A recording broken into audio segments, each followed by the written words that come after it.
Hi everyone, it's Friday the 16th, and I just wanted to take a little bit of time to talk about your projects.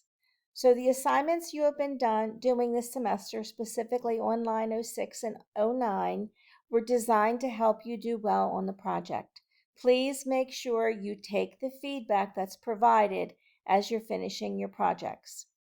I only have three left to grade. I give you a lot of feedback on this assignment so that you're in a good place to do your project. So let's look at some important issues about the project.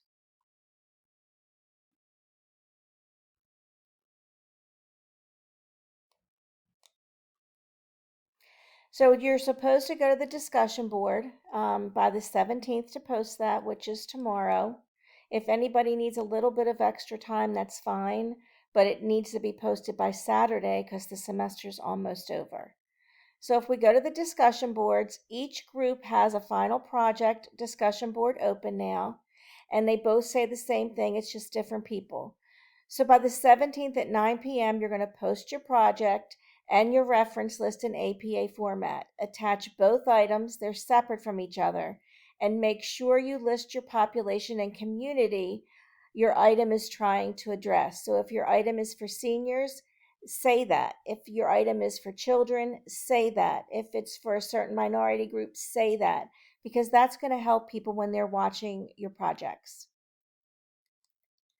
Let's go back to the content and go down, whoops, excuse me, and go back to Unit 3.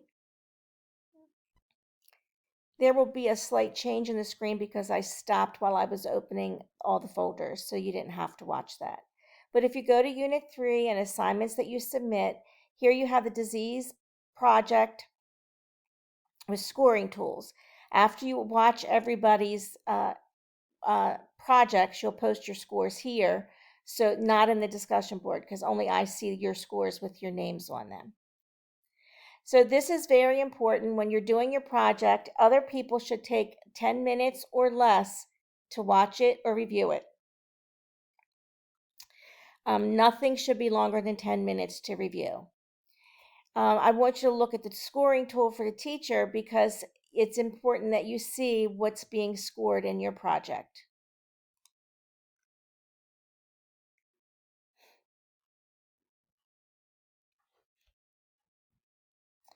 So you have to have all of this information in your project no matter what the genre is or the format is. You must cover everything. Sometimes somebody will have a disease or condition that doesn't quite fit one of these, and if that's the case, you've been told this probably isn't going to work for you. So you need history and pathophysiology, you need the epidemiology. Notice that it says at-risk populations. That's important because if you just give general information, it doesn't really highlight some of the issues that are very important. Diagnosis and treatment, SDOH and prevention. When you address SDOH, that is the best way to prevent the diseases. You must have 3 of the 5.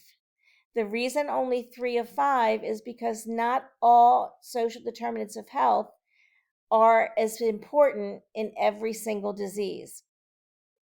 So choose the 3 that are most important. If you talk about more, that's fine, but make sure you talk about at least 3. And then your role, when you explain your role in your genre, it's important to tell the people what your role is. Like I've looked at a couple projects for people who submitted them for final review. That was optional and was due the 15th. So, for example, you might say at the end of your genre, whatever you're doing, that as a nurse, my role is to help you with whatever, whatever, whatever. Notice that that's all very important. You need a reference list, spelling and grammar. Here's the scoring rubric. I use this rubric to score. And then at the very end, I've talked about this and it's very important, and that is this project geared toward the specific audience or community? Whatever you are making is to a special group of people. It is not to us about the disease and that community or population. So if you are doing it for children, make sure that your project is geared towards children, that you're talking directly to children. If you're talking to adults, make sure your project is talking directly to adults about what they need to know. If you're talking to teens, make sure it's geared towards teens. If you're talking to a specific ethnic group, make sure it's geared towards that ethnic group. This is critical because depending on who your population is, that does impact some of what you say. So, for example, what you said to a child or a teenager or a young adult about asthma would be slightly different. What you say about diabetes to a child, adult, or teenager is different. They need to know different things. And your job is to try to determine what each group needs and still cover all the different topics. Also, make sure you're using words that are appropriate for your population. Consider reading levels, consider size of font, things like that. So if you notice, this all the above is worth 50, but when we get down to here, the last question I ask myself is this project really geared to a group of people? If it is, there's no deductions. If it's not, you lose 10 points. If it's partially geared towards a group of people and every now and then it slips out of that and goes to a report mode, you lose 5 points. So this is critical because it will change your grade to letter grades. If you have an A and you create a slide presentation for us instead of to your population, it will go to a C. So please make sure that you're gearing your project to a population. If you have questions, please email me or text me. Again, these are due posted on the 17th. If you need a little bit more time, that's fine, but no later than the morning of the 18th.